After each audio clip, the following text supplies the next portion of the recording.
Donc après avoir vu la vidéo sur les alcanes, maintenant je vais voir les radicaux.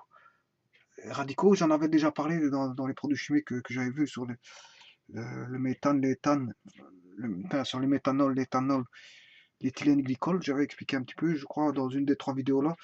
Je veux dire, les radicaux, les radicaux. Mais je vais revoir de toute façon maintenant les radicaux. Donc on va voir la nomenclature des radicaux. Bien sûr, ici j'ai vu, bien sûr, les formules de suite que j'ai données ici. Ici, on a une formule de suite. Ça, c'est pour les normaux, hein. Bien sûr, c'est pour les alcanes normaux. Les alcanes normaux. Parce que si vous prenez euh, des, des isomères, si je prends l'isomère du butane, je veux dire, à ce moment-là, bon, on ne peut plus mettre sur forme de formule comme ceci, parce que la formule de structure, elle change. Donc la formule semi-développée sera plus la même que celle-là, fatalement. Enfin, comment est-ce qu'on appelle la formule, comment est-ce qu'on appelle ça, la formule brute. Non, pas la formule brute, pas la formule développée, voilà, c'est ça que je voulais dire. Bon, la formule développée va changer, fatalement. Voilà, donc c'est pour ça que je ne parle pas des comment est-ce qu'on appelle ça, Ça, ici, toutes les formules que j'ai ici, c'est en fonction des normaux.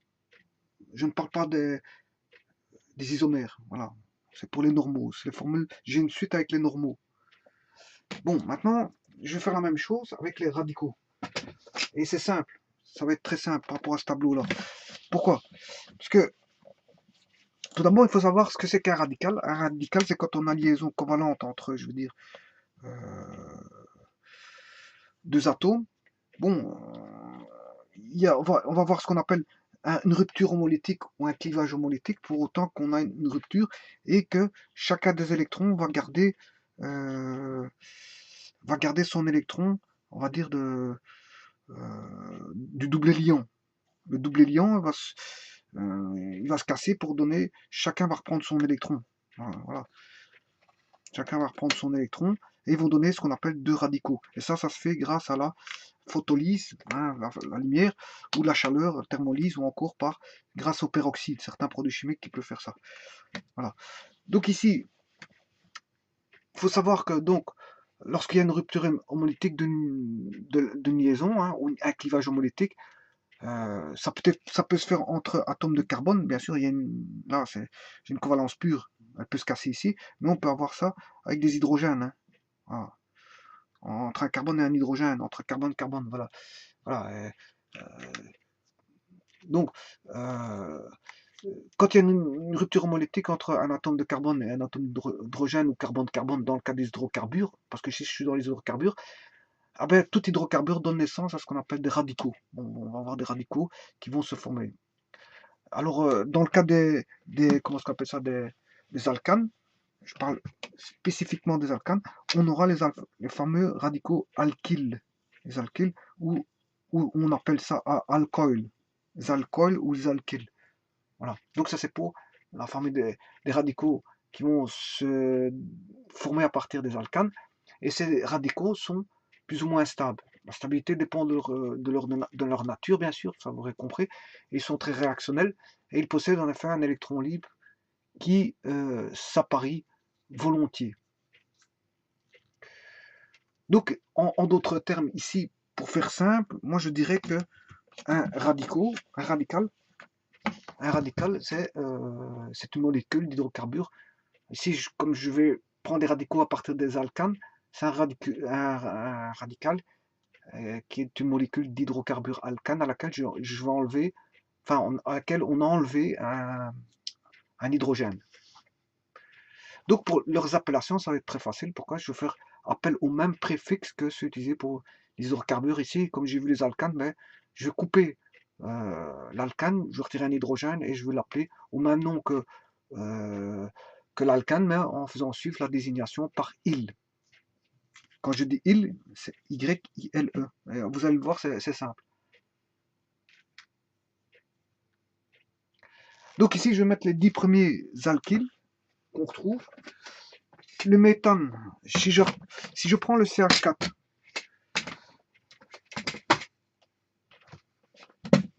CH4, Voilà. H, H, H, H. Je fais une rupture homolytique ici et j'obtiens quoi? Du C avec un électron, il garde son électron. Voilà. Et le H gardera son électron ici. J'ai bien fait une rupture homolytique ou un clivage homolytique. Et donc, à ce moment, on peut écrire ça sous forme de CH3 point. Bon, si vous avez compris ça, c'est très facile parce que après, le tableau va se modifier en un temps de mouvement. Vous allez voir comment. Donc, je prends par exemple, on va reprendre le C3H8. Faisons la formule développée. C3H8. 1, 2, 3. 1, 2, 1, 2, 1, 2. Hop. Et deux hydrogènes ici. Donc j'ai un hydrogène là, un hydrogène là, un hydrogène ici, un hydrogène là, un hydrogène là, un hydrogène là, un hydrogène là, un hydrogène. Et si je coupe ici, ben, donc ici, il va garder, lui, il va garder son électron célibataire, et lui va garder son électron célibataire. Donc on aura ceci, et donc on aura deux radicaux, dont celui-ci, l'hydrocarbure ici provenant, voilà, qui sera C3H. Il a perdu. Donc normalement, c'est C3, 3 fois 2, 6 plus 2, 8, mais comme il en a perdu un, il en reste plus que 7. Voilà. Et bien sûr avec un point. Le point désigne l'électron célibataire ici. Voilà. Mais si vous avez compris ça, on va faire ça pour ça ici. Il suffit de casser un hydrogène. Et donc ici, la formule brute, maintenant je vais faire les radicaux. C'est plus le radical. Ce ne sera pas le méthane, mais on aura, si j'écris ceci, je casse un hydrogène, je sais 3 points. Voilà. Ces 3 points, en fait, c'est le, non pas le métal, mais c'est il. Donc c'est le méthyle. Voilà. C2H6, je casse. Ouais, ici, ça va plus être la même chose, hein, fatalement. Point. Ici, je casse un hydrogène, C2H6, pour avoir C2H5 points. Donc j'aurai CH3, CH2 points. Et donc là, je n'ai plus de l'éthane, mais j'ai de l'éthyle. Alors si je casse celui-ci, je retire un hydrogène, ça fait ces 3 points. Là, on a du propyle.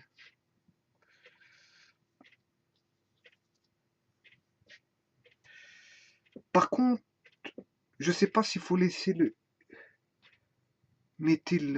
Est-ce que le méthyle, c'est avec un E ou sans E?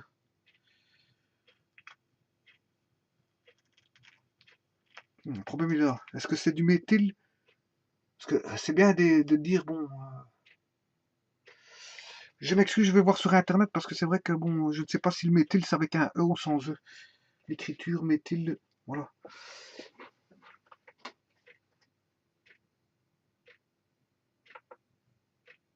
En même temps, je cherche une vidéo, donc je vais m'occuper de ça. J'en ai pour 2 secondes.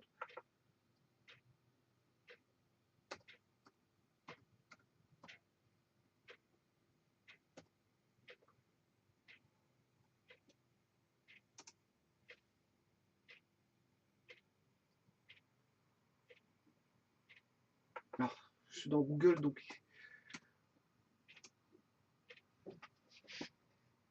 je vais juste voir s'il faut un E ou pas.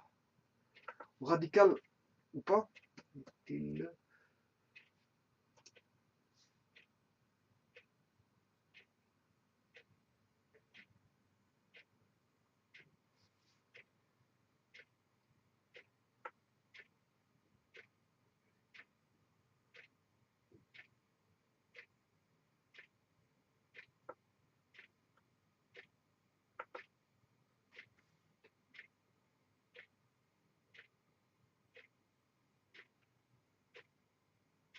Ouais, en fait, mais il faut bien YILE.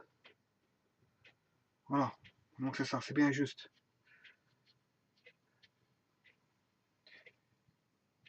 Maintenant, si on le voit sans E, c'est peut-être en américain. C'est peut-être ça. Donc voilà. Donc par exemple ici, voilà. Le groupe méthyle, par exemple, souvent abrégé ME. Ouais, ils mettent ME, ça je l'avais dit, hein. J'avais déjà expliqué dans une vidéo. Radical alkyle hydrophobe dérivé du méthane, CH4, ouais, voilà. Ouais, donc en fait, ils font bien un E. Donc c'est bien YILE comme j'avais expliqué. Parce que si on le voit sans E, à ce moment c'est peut-être de l'anglais en fait. Voilà, c'est peut-être ça. Voilà, donc ici, maintenant, si je coupe ici un hydrogène, je mets 9 points. Ben, c'est du butyl. Mais bien sûr, du butyl qui viendrait du butane normal. Hein. Parce qu'il existe pour les isomères. L'isobutyl, le tertiobutyl. Voilà. Donc il y a l'isobutyl, le tertiobutyl. Mais ça, à ce moment-là, la structure n'est plus la même. Hein. Donc ici, moi, je mets la structure normale. Donc ici, je vais mettre C7. Ça va donner C2H2 points. H2 points. À chaque fois, là, on aura chaque fois un H2 points. Si vous avez compris ça, on aura CH2 points, CH2 points, CH2 points, CH2 points et CH2 points.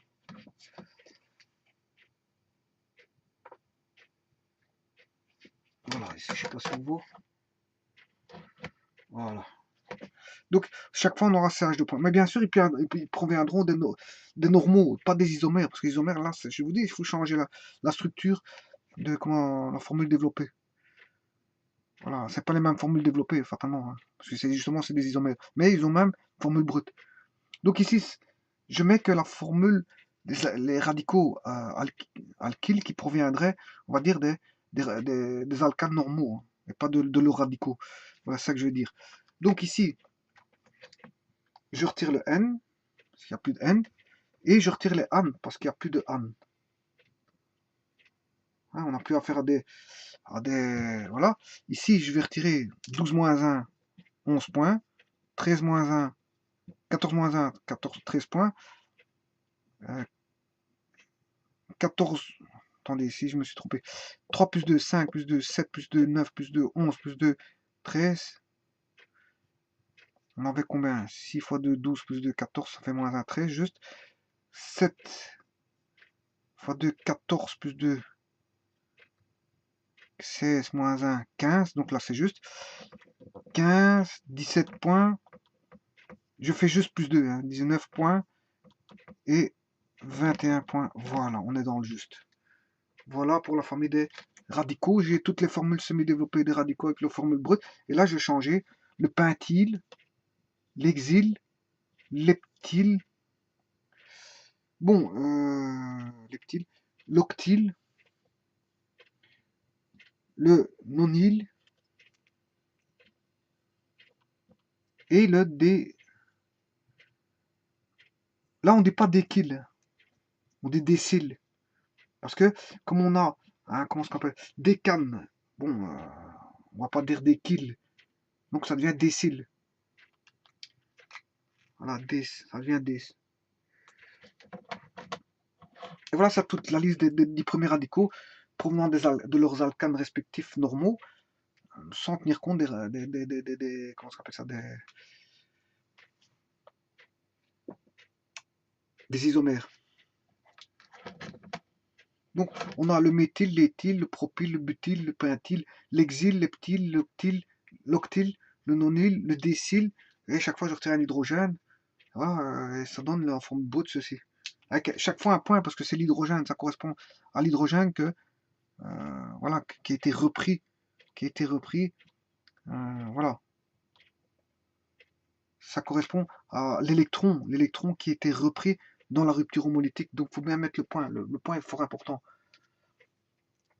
Ici aussi, il y a des points. Donc, vous voyez les points là. Et donc, ces points-là, ils sont faux réactifs. Enfin, les électrons, ils auront tendance à s'associer avec une autre molécule pour former, je veux dire, une nouvelle molécule. Donc, les radicaux vont venir s'interpénétrer dans des structures toutes faites où il y aura un électron célibataire et l'échange de les électrons célibataires feront qu'il y aura une nouvelle liaison covalente qui va se former. Donc ils sont fortement réactifs quand ils sont, je veux dire, avec un électron comme ceci, dire en attente en attente ils n'attendent qu'une chose, ces molécules, ces radicaux. Ces radicaux n'attendent qu'une chose, c'est de s'imbriquer dans une chaîne, parce qu'en fait, ils sont fortement réactifs du fait qu'ils ont un électron célibataire. Et dès qu'ils verront un électron célibataire sur une autre chaîne, ben, ils vont pouvoir s'associer, hein, s'échanger l'électron célibataire pour former une liaison covalente et donc former une nouvelle molécule. Donc, qui sera constituée d'une chaîne avec une chaîne normale avec un radical normal, avec un ou des radicaux, parce qu'on peut avoir plusieurs radicaux hein, dans une chaîne. Voilà, et ça c'est. Voilà. Donc j'étais en train de me poser des questions, mais maintenant, le il, ça prend Y, il, L. Ben, si vous voyez sans E, bon, est-ce que ça vient pas de l'américain, comment est-ce qu'on appelle ça, comment est-ce qu'on appelle ça, de l'Union internationale de chimie pure et appliquée qu'on appelle UICPA, hein, qui établissent des conventions quant à l'appellation des molécules organiques. Et peut-être que là, bon, est-ce qu'ils mettent avec eux sans eux? Faudra aller voir. Mais en tout cas, moi, j'ai été voir sur Wikipédia, ben, c'est avec eux. Mais maintenant, peut-être que lui, PAC, le met sans eux, je ne sais pas. Ou peut-être que c'est avec l'anglais qui est sans eux. Ça, faudrait voir. Parce qu'il existe aussi des appellations de radicaux dire sans eux. Voilà. Donc, c'est à voir. C'est une question à, à voir. Donc, c'est un simple. Voilà, si on met pas d'eux, peut-être que c'est une faute de français. Enfin, une petite faute. C'est une petite faute. Voilà. Hein, parce qu'il y en a qui l'écrivent sans eux. J'ai déjà vu beaucoup de personnes qui l'écrivaient sans eux. Maintenant, est-ce qu'ils ont respecté l'UIPAC et l'UIPAC l'écrit avec eux ou sans eux? S'ils l'écrivent sans eux, est-ce que c'est de l'anglais? Voilà. Ça, tout reste à voir.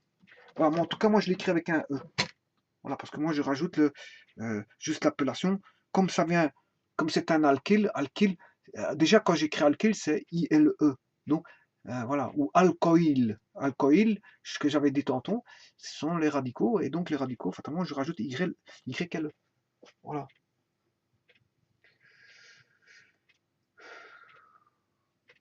Je vous remercie beaucoup.